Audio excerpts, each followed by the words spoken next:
My view about this community, I can say it's a black community in large. It's a community that is actually trying to find itself. A community that when we preach one Africa, united Africans, the unity of Africa, I believe it should start here. It can practically start here. Why I'm saying that?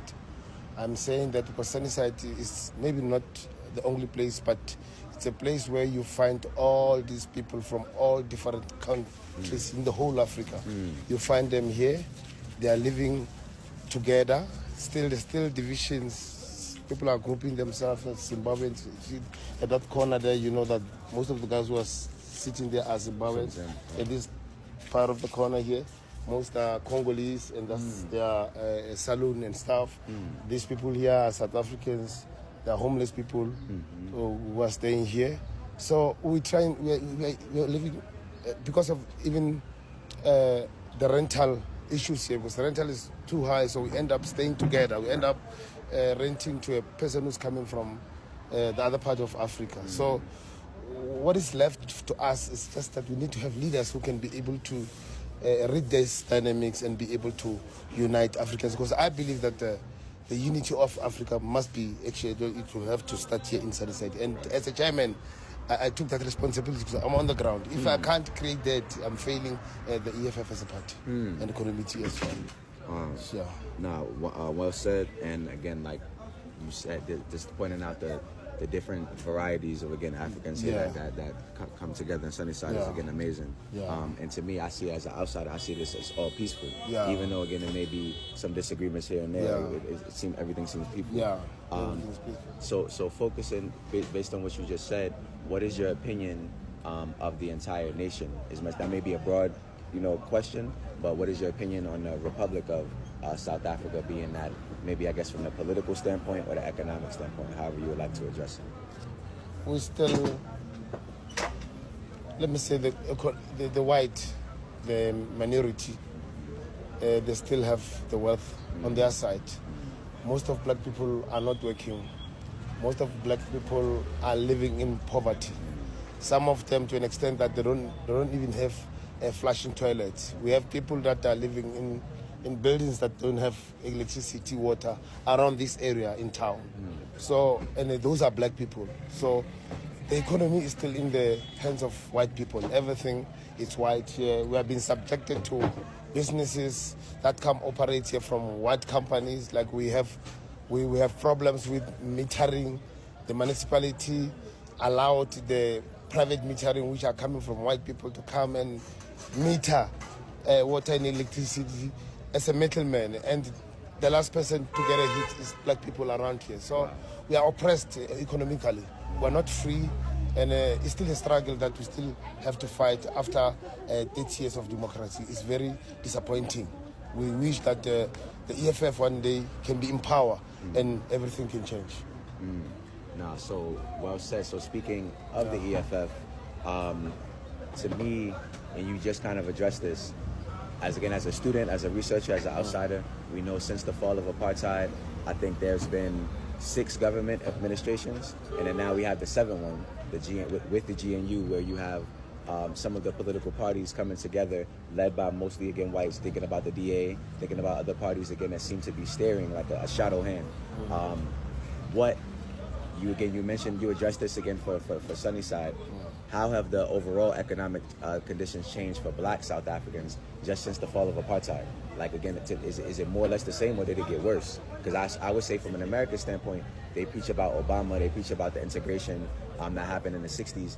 To me, as a black American, even though we have more black people educated, it's like for every person educated or for every business owner, 1,000 of us don't make it. So they're still doing this game where some of you, one of you will make it, but the other 1,000 of you will not make it. So again, I would say, I wasn't here during apartheid, so I don't know. I can't say if it got worse, but what do you think now, I guess, since that changed? I think the system, we're still under the system of apartheid economically. So, and the ruling party, which is the ANC, they failed to crack that, to make sure that black people get advanced. They failed the black people in particular. So The GNU is even worse. It shows, to me, it's a response from the ANC. It means that they have succumbed to these systems because now they are working with the enemy. How are you going to struggle going on while you are working with the enemy? Because it's very clear that the DA is the enemy of black people. Yes. They are fighting for white people only. So I don't think things are going to get worse. Things are getting worse. Here, even in Sunnyside, the only people who are feeling the pressure of this new government and everything is our black people. It's our black Africans who are actually get arrested here for not having papers, for a lot of things, for selling on the street and everything. White men, they are not oppressed to those things because they are rich. These black poor people, when they're trying to do anything, everything, police come and arrest them. But you can never see that with a black person. I'm just saying, you're coming from America already. You know about Europe. I think in Europe, when they are looking for foreigners, they will be targeting black people. Right. But here in South Africa, when police are looking for foreigners, they're actually looking for fellow black people. Right. And that's very surprising. White people are here, they will never get searched. Wow. You can drive around without driver's license. Once you're white, you can be able to do that. You move freely in this. So it's like apartheid, but without the name. Yeah. It's like it's like you said, it's the same. Yeah, the system is the same. We only gained freedom of speech. Man. So two more big things I would say. So with that being said, how is, again, using my American mind, black American, so I'm still coming from a struggle or an oppressed and marginalized perception. But what would you call the middle class in South Africa? How does that look?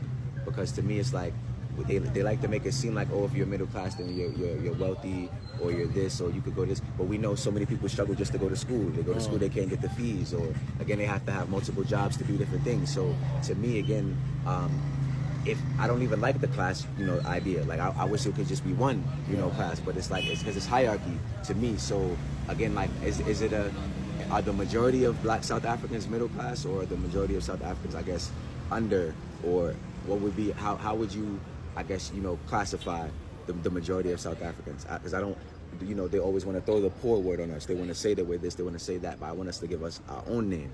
Well, how do we describe ourselves? Because I see us as spiritual, I see us as powerful, I see us as leaders. I see us on the world front, on a national front, and a historical front. So how do y'all think, the middle class works here?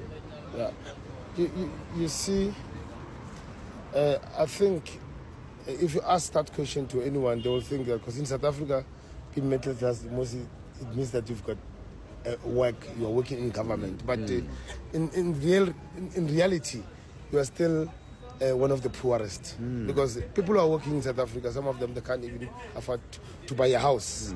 But they're working in government, they've got positions in government. So to them, they are recognized as middle class. But to me, when I'm looking at it, they are just like the poor. That's why I say it will be wrong for me to say middle class is these people who are working. Because even people who are working in government in this shop, people are working for a very small amount of money. They can't survive. You can't survive. It's only the few who are surviving, which are politicians and higher business people. Right. Okay. So, and then the last question I would have is, so, again, as an outsider, and I'm gonna say it the way I wrote it. Yeah. Since the fall of apartheid, the global economy and the developed nations have had advances in technology, communications, business, commerce, politics, healthcare. A lot of that is due to South Africa, right? And South Africa has already changed the world. Many of these changes, again, happened here and they led around the world. So what are your thoughts on the overall global economy's dependence on South Africa? You can answer that as Africa in general or particularly South Africa. And the last thing I would say, I don't have it here, but when we have simple dumb stuff happening like with the Trump stuff now, to where again he wants to do a squeeze with the tariff, or he wants to suspend or get rid of the ambassador. To me, America is, again, like they have a game to where they're going to do the same thing anyway, but they want to have a bad guy. So they need Trump to be the bad guy, so then the Democrats can say that they're doing the right thing. But the Democrats are also equally racist as Trump. They just don't use the same words. So, and I'll say even Malcolm X saying that, drawing a parallel between South Africa and America, Malcolm X once said South Africa practices the racism that it preaches, right? Well, and America lies and says that it's integration or we don't have racism, but we do racism. So South Africa is honest, but then America is lying, saying that there's no racism, but both countries have this heightened racism. So again, going back to South Africa's role, how do you think that the world has been either impacted, or how important is South Africa to the world? I can say the history of colonizers has been an impact up to so far. I think, and to change this, we need African leaders to unite, because by nature, Africa is very wealthy. You go to Congo, you find diamonds, you find everything. So we can be able to sustain economically. But because there are countries that come and take our raw materials, go and wash it in their country, bring it as a final product here, become expensive here. That is what is killing us. So overall, African leaders need to unite. The unity of, like I said, the unity must start here with us ordinary people. We must start loving each other. We must stop this thing of saying, this person, because he's coming from Zimbabwe, it means that he's not my brother. As long as your skin is black, let us unite and we can fight this. Because we need to be independent. We can't always depend on former colonizers. Their intention is always to make sure that we are oppressed. Never change. So that is my take. Thank you so much. Thank you very much.